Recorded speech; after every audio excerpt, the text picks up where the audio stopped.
चांदनी का पौधा, जिसके पत्तों को देखकर लगता है जिस तरह हरी मिर्च का पौधा हो, और दूर से देखने पर इसके फूल ऐसे लगते हैं जिस तरह हरी मिर्च के फूल खिल रहे हों।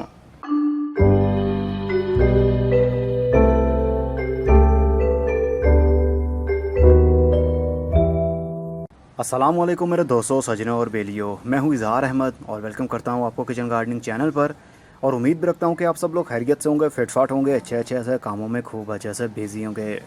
आज मैं बात करने वाला हूं छोटी चांदनी प्लांट पर। एक चांदनी का प्लांट बड़े साइज़ का होता है जिसको चांदना बोलते हैं, और एक छोटे साइज़ का मतलब छोटे पत्तों वाला जो अभी आप देख रहे हैं, ये छोटे पत्तों वाली चांदनी है। इसमें दो तरह की चांदनी आती है, एक बड़े पत्तों वाली भी होती है जो बड़े साइज़ की हो जाती है, और एक छोटे पत्तों वाली ड्वार्फ रहती है जिसकी हाइट मैक्सिमम 2 फुट से ऊपर नहीं बढ़ती। ड्वार्फ वैरायटी की चांदनी प्लांट को बहुत ज़्यादा फ्लावरिंग होती है। एक टाइम में इसके 5 से 6 या 10 से 12 फूल भी खिल सकते हैं। अगर आपका पौधा बुशी हो तो इसको ज़्यादा फ्लावरिंग होती है।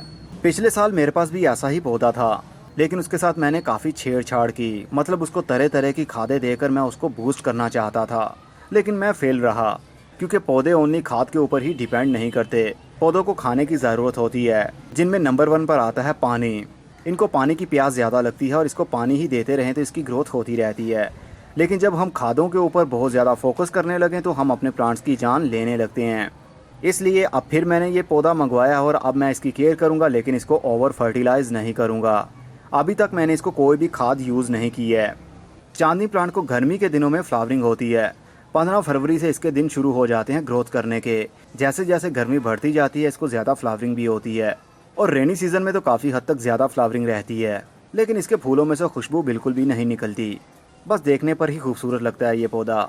जैसे ही सर्दी के दिन आते हैं, नवंबर से दिसंबर, जनवरी, फरवरी के महीने तक इसकी ग्रोथ रुक जाती है, क्योंकि वो दिन काफ़ी सर्दी के होते हैं और सर्दी की वजह से इसके पत्ते पीले पड़ जाते हैं और झड़ जाते हैं, तो सिर्फ टहनियाँ ही रहती हैं। लेकिन उस स्टेज पर हमें पानी देने की ज़रूरत नहीं पड़ती, क्योंकि वैसे ही बहुत ठंड होती है और पौधा स्ट्रेस में होता है, मतलब उसके रेस्ट करने के दिन होते हैं। तो रेस्ट करने के दिन में अगर हम खादें इसको देते रहेंगे या पानी देते रहेंगे तो इसकी रूट्स और स्टेम इसकी गल जाएंगी, जिसकी वजह से पूरा पौधा ही मर जाएगा। इसलिए उसको उस सीज़न में कंप्लीट रेस्ट करने दें।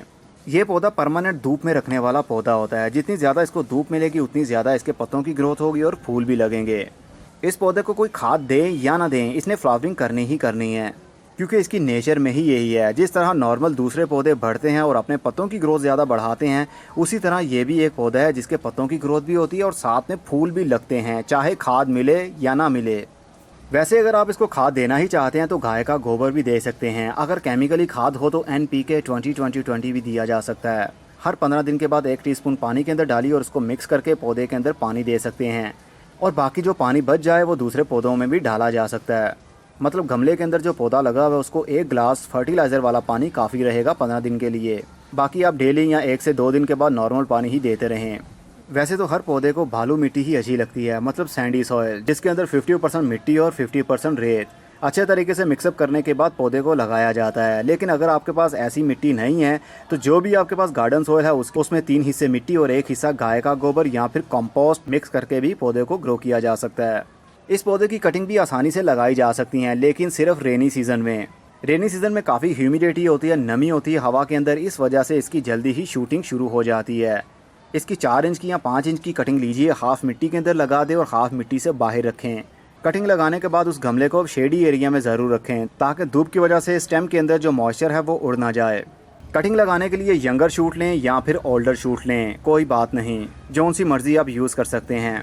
लेकिन मुझे ये लगता है कि ये चांदनी प्लांट ज़्यादा सालों तक हमारे पास नहीं रह पाते, किसी न किसी वजह से ये मर ही जाते हैं। अगर आपके पास भी चांदनी प्लांट हैं, ड्वार्फ चांदनी प्लांट जो कि अभी आप देख रहे हैं, अगर आपके पास कई सालों से हैं तो कमेंट बॉक्स में ज़रूर बताइए। और आप अपने चांदनी प्लांट की केयर कैसे करते हैं और कितने सालों से आपके पास है, क्या वो मर जाते हैं, क्या वो नहीं मरते, वो भी ज़रूर शेयर कीजिए, ताकि सभी रीड करने वालों को उसका फ़ायदा हो सके। क्योंकि मुझे ऐसे लगता है कि ये चांदनी प्लांट ज़्यादा दिनों तक या ज़्यादा महीनों तक आपके पास नहीं रह पाता, मर ही जाता है।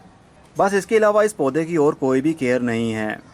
इसके फूलों की लाइफ बहुत ही कम होती है, 1 दिन या मैक्सिमम 2 दिनों के लिए ही ये खिलता है, उसके बाद में झड़ जाता है।